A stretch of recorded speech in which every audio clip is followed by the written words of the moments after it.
Hi guys, MrRoflWaffles here. I have this really distinct memory of being sat in my dad's house in London around 10 years ago when I was first starting my YouTube channel and reading an article that was super long, this big editorial about Demon's Souls. It was a game of a style that I had never heard of before, and it completely captured my imagination despite the fact that it wasn't even out in Europe at the time, I don't think. I'm pretty sure it was only out in Japan when that article was written and when I was reading about it. And it fascinated me at the time, the idea of a game being so mean to you at its very core, but through that mean approach, giving you an incredible sense of satisfaction when you managed to beat a boss, or you got through a certain encounter, you found a way through a certain twisting corridor, up a flight of stairs that had been troubling you for half an hour, 2 hours.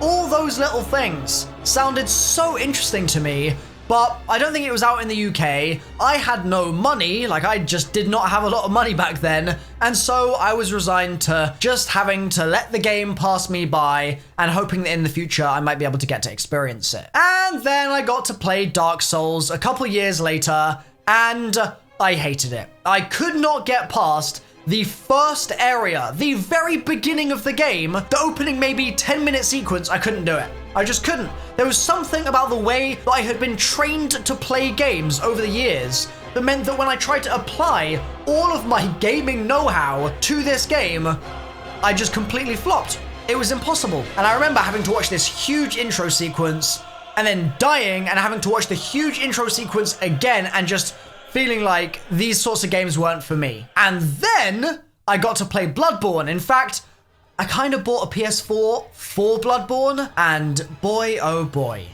what a game. Bloodborne, honestly, is one of my favorite games of all time. I still haven't finished it because, god damn it, I took a break from when I was playing it. I used to stream it on Twitch really regularly. I was tracking all my deaths. It was a great time. And then I took a break.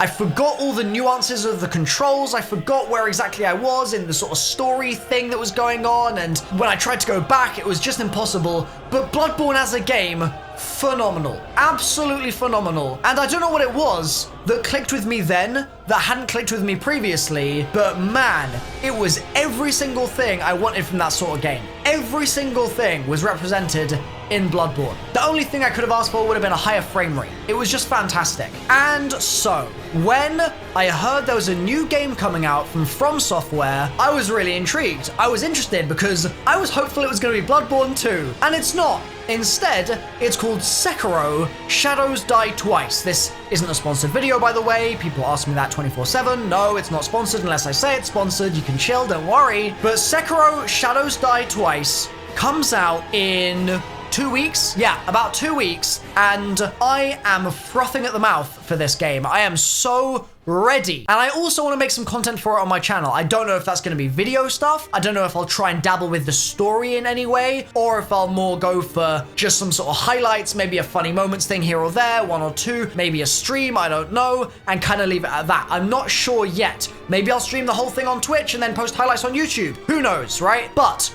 what I do know is that this game just calls out to me in a way that so few games right now are doing. I mean, I've been playing a lot of games recently. I've been playing a lot of Diablo 3 just because I wanted to play it so that I had that experience and was a little bit better versed in the sort of loot genre so that I could analyze and critique looter shooters a little better. I've been playing Destiny 2 because the new season just started. I've been playing the Division's beta and then the beta before that. I've been playing Anthem. I've been playing Call of Duty. I've been playing Apex and Fortnite and all sorts of stuff, and none of those games are anything close to what Sekiro is. I think the only game that I've seen that really looks similar thematically, I guess, to Sekiro would be the Ghost of Tsushima game, which comes out a fair bit later this year. That was a game that actually got talked about a bunch at Comic-Con when I was there, and so I was going, for example, to the Black Ops 4 Zombies panel with Jason Blundell, and the game before that panel was Ghost of Tsushima, and they were talking about the art style and really recreating the feel of an old Japan and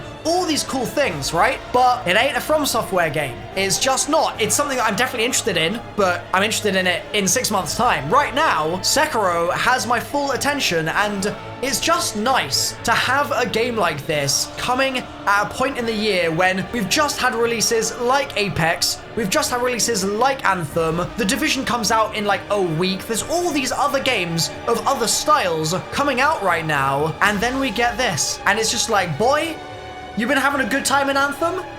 You've been having a good time in Division trying to get that loot? Well, we're gonna kick your ass now. We're gonna be so horrible to you and just force you to completely drop all the habits that you've learned from those games and die over and over and over again, just so you can get to that point where you have the sweet satisfaction of perfectly parrying an enemy, perfectly dodging, zooming up with your little grappling hook thing that you've got attached to your arm onto a roof and then jumping down for a exquisite stealth kill. Like, all of those things, when they come together, are some of the most satisfying things in games that I've ever experienced. Certainly in Bloodborne, the feeling of killing some of those bosses, man. Oh, so good. And now we get to experience that again. So, I figured today I'd talk a little bit about why I'm excited for Sekiro. I don't have any gameplay of my own to show you, so I'll have been showing you trailery things throughout this video. I didn't get invited to the recent capture event that happened, which is unfortunate, but it happens, right? And so I'm making do with what I've got. I'm really excited to play the game on launch, and I'd like to know what you would like to see from me in terms of content for it on my channel. Should I stream it on Twitch and do the highlights thing on YouTube? Should I just only post highlights and not stream it so that I can be a bit more in the zone when I'm playing it? What do you think? Let me know also if you're excited for Sekiro or not, and if not, what other games are you excited for right now? Do you have any requests for things to see on the channel? Keep me posted. Alright, thanks guys. I've been MrRoflWaffles. I'll see you all very soon in more question mark videos, whatever they might be. Alright, thanks, bye for now.